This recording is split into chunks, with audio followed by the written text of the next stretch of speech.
ఊళ్ళల్లా సర్పంచులు లేకపోయేటాలకు గ్రామాలన్నీ ఆగమాగం అన్నట్టే తయారవుతున్నాయి.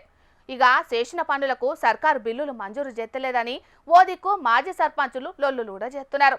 ఇటు పంచాయతీ కార్యదర్శులు కూడా సంత పైసలు ఖర్చు పెట్టుకొని ఊళ్ళల్లా చిన్న చిన్న పనులు చేస్తున్నారు. కానీ కొన్ని జాగల్లా అట్లా కూడా చేస్తలేరు. గందుకే గీడ మాజీ ఎమ్మెల్యే సారు ఏం చేసిండో చూడుండ్రి. ఇగో ఈడ గమాలతోని చేత్తెత్తి ట్రాక్టర్ల పోస్తున్నది ఎవ్వలో ఏర్పాటు చేసి రానులా చొప్పదండి మాజీ ఎమ్మెల్యే సుంకె రవిశంకర్ సారు. కరీంనగర్ జిల్లా గంగాధర మండలం మూపిడిపల్లి పెండోనిపల్లి ఊళ్ళే ఎక్కడికక్కడనే చెత్త వేరుకపోయిందట. ఇటు పంచాయతీ కార్యదర్శులు అటు పెద్ద అధికారులు ఎవరు పట్టించుకోకపోవట్లా ఊళ్ళని చెత్తతోని కంపు అవుతున్నాయని చెప్పి ఇలా పారిశుద్ధ కార్మికుని అవతారం ఎత్తి కారు పార్టీ కార్యకర్తలతో కలిసి ఇట్లా చెత్త సాఫ్ చేసే పని ముంగటేసుకున్నాడు అన్నట్టు.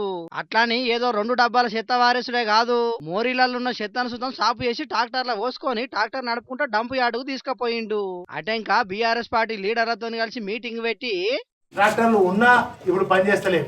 ఆనాడు ఎట్లయితే చెత్త చెదారతో గుడ్డిగా పల్లెలను ఉంటున్నారో అదే విధంగా ఇలా పల్లెలను వస్తూ ఉన్నారు. మరి రోజు మిషన్ భగీరథ ద్వారా నీళ్లు వచ్చినటువంటి గత ప్రభుత్వంలో ఇప్పుడు తాగే నీళ్లు లేవు. కరెంట్ ఎప్పుడు వస్తుందో తెలియదు, ఎప్పుడు పోతుందో తెలియదు. మళ్ళీ ఆనాటి రోజులు అంటే రేవంత్ రెడ్డి ఆనాటి రోజులు గివ్వే తెచ్చిండు, కరెంట్ ఉంటలేదు, పల్లెలు పడకేసినాయి. ఇవన్నీ కూడా ఆనాటి రోజులు రేవంత్ రెడ్డి తీసుకొచ్చిన కనుక మళ్ళీ మనకు గుర్తుకొస్తున్నాడు. తెలంగాణ రాకముందు పల్లెలలో ఎట్లుండేనో పరిస్థితి మళ్ళా ఇప్పుడు పల్లెలన్నీ గట్టనే అవుతున్నాయని గరానికి వచ్చిండు రవిశంకర్ అన్న.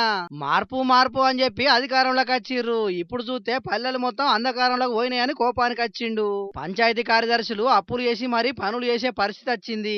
ప్రభుత్వాన్ని నడపలేని అసమర్థ ప్రభుత్వం రాజీనామా చేయాలని డిమాండ్ చేసిండు. పోయిన 10 ఏళ్లలో శానా ఊర్లకు సెంటర్ సర్కారు అవార్డులు ఇచ్చింది. అసొంటి గ్రామాలు ఇలా ఆగమవుతున్నాయి అంటున్నారు కారు పార్టీ లీడర్లు. చూడాల మరి ఇప్పటికైనా గ్రామాల అభివృద్ధి కోసానికి సర్కారు ప్రత్యేకంగా ఎన్ని నిధులు మంజూరు చేస్తుందో, ఏ పార్టీ అభివృద్ధి పనులు చేస్తుందో.